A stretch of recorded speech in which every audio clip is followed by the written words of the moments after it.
The restaurant glowed with candlelight, creating an atmosphere of refined elegance that made Ryan Torres acutely aware of his simple gray shirt and jeans. At 31, he was a mechanic who owned a small auto repair shop, and this upscale restaurant was far outside his usual world. But his sister had insisted on setting him up on a blind date, promising him the woman was kind and genuine, worth stepping out of his comfort zone. Ryan checked the text from his sister one more time. Table by the window. Look for the woman in blue. He scanned the restaurant and spotted a table by the window where a woman in a beautiful blue dress sat alone. Her blonde hair fell in soft waves past her shoulders, and even from a distance Ryan could see she was lovely. What he also noticed, and what made him pause with uncertainty, was the wheelchair positioned at the table. Ryan hesitated. His sister had not mentioned anything about a wheelchair, but the woman was sitting at a table by the window, wearing blue, and clearly waiting for someone. He took a breath and approached. "Hi," he said, suddenly nervous. "I'm Ryan. Are you waiting for someone?" The woman looked up at him, and Ryan was struck by the warmth in her eyes and the genuine smile that lit up her face. "I am, actually. Are you supposed to be meeting someone here?" "My sister set me up on a blind date," Ryan admitted. "She said to look for a woman in blue at a table by the window. I'm guessing that's you?" The woman's smile faltered slightly. "I think there might be a mix-up. I'm not on a blind date. I'm waiting for my father. He's always late to dinner." Ryan felt his face flush with embarrassment. "I'm so sorry. I just saw the blue dress in the window table and I assumed I should go find the right person." But the woman was laughing, a genuine, delighted sound. "No, please don't apologize. This is actually the most interesting thing that's happened to me in weeks. I'm Anna, by the way. Anna Lawrence." "Ryan Torres," he said, still uncertain whether he should leave or stay. "Tell you what," Anna said, her eyes sparkling with mischief. "My father is going to be at least another 20 minutes. He always is. Why don't you sit down and keep me company until either he arrives or you find your actual date? It seems a shame to waste a good mix-up." Ryan found himself sitting down, charmed by her directness and the easy way she smiled. "Won't your father mind finding a stranger at your table?" "My father will be delighted," Anna said with a knowing smile. "He's been trying to set me up with eligible bachelors for months, convinced I need someone to take care of me. He'll probably assume you're some business associate he arranged to introduce me to and forgot to mention." "Take care of you?" Ryan asked, then worried he was being too forward.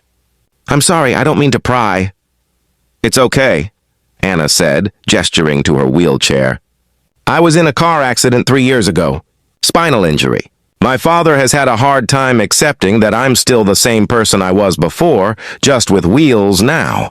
He treats me like I'm fragile, like I need protecting from the world." There was no bitterness in her voice, just a matter-of-fact acceptance that Ryan found remarkable. "That must be frustrating," Ryan said. "You have no idea," Anna replied. "Don't get me wrong, I love my father. He's wonderful in many ways. But he's convinced that no man will ever want to be with me now, so he's constantly trying to introduce me to men he thinks might overlook my disability out of kindness or obligation. It's exhausting." Ryan felt anger rise on her behalf. "That's ridiculous.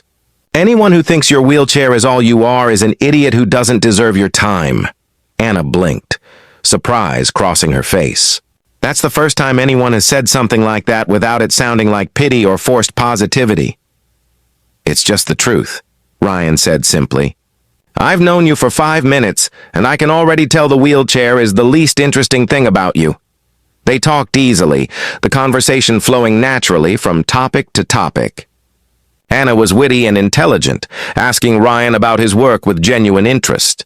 When he explained that he owned a small auto repair shop, she did not look down on him or seem disappointed. Instead, she asked thoughtful questions about running a business and shared her own experience working remotely as a software developer.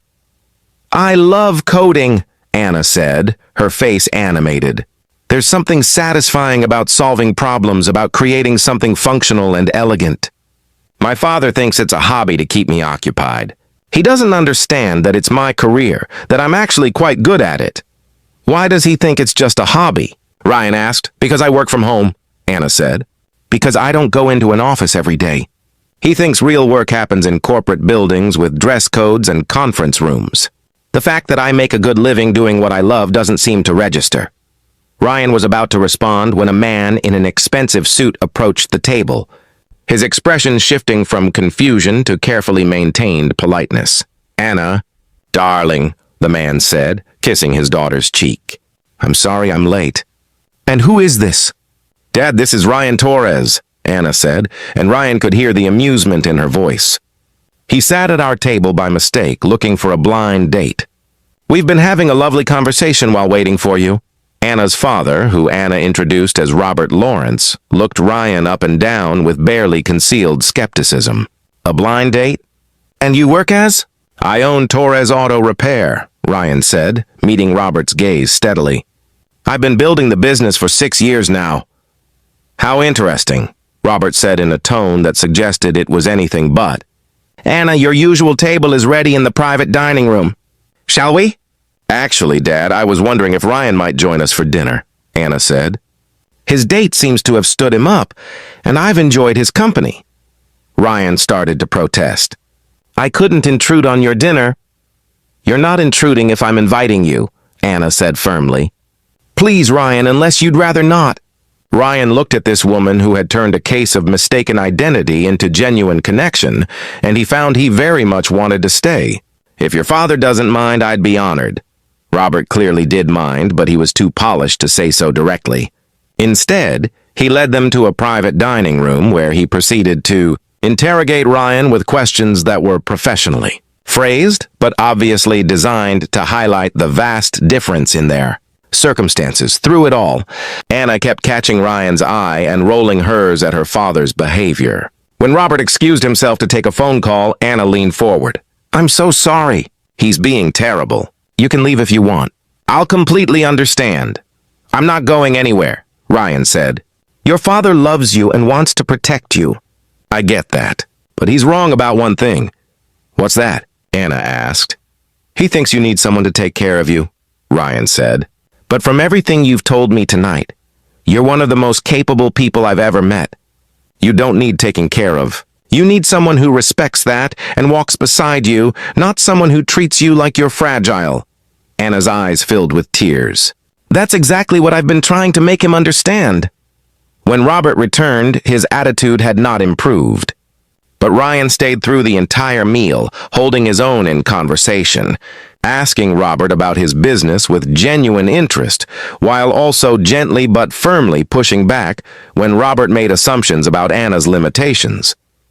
At the end of the evening, as Robert went to bring the car around, Ryan asked Anna for her number.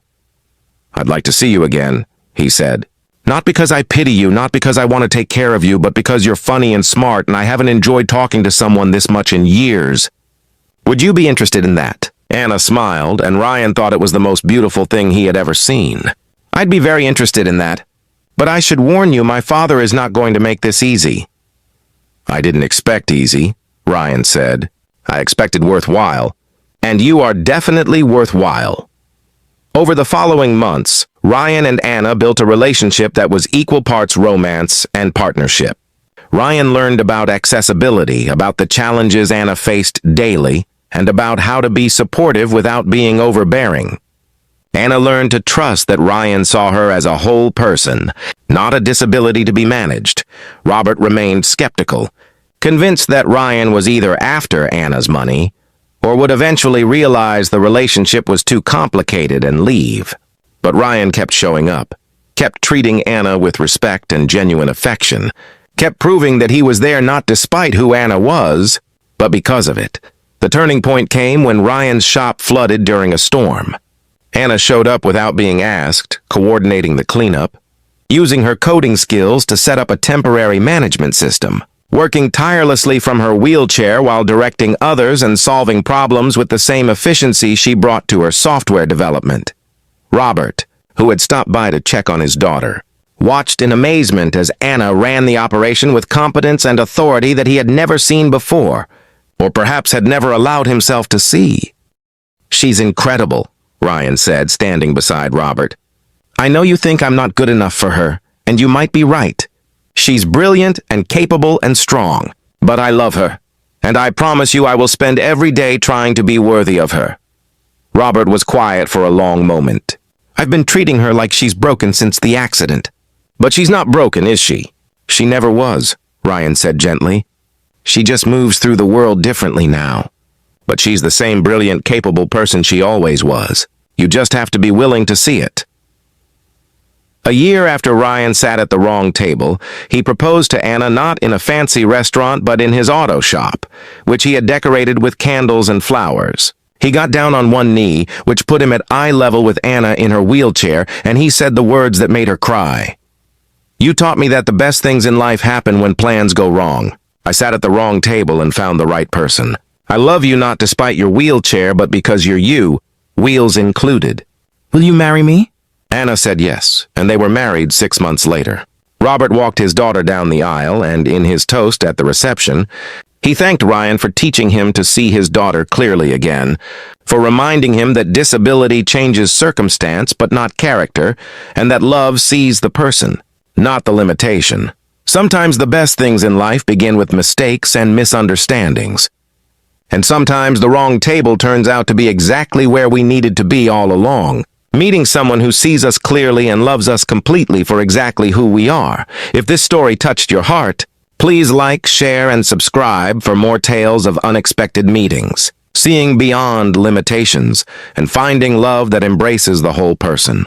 Comment below and share about a time when a mistake led you exactly where you needed to be, or when someone saw past surface differences to the real you. Your story could inspire someone else to take a chance on the unexpected.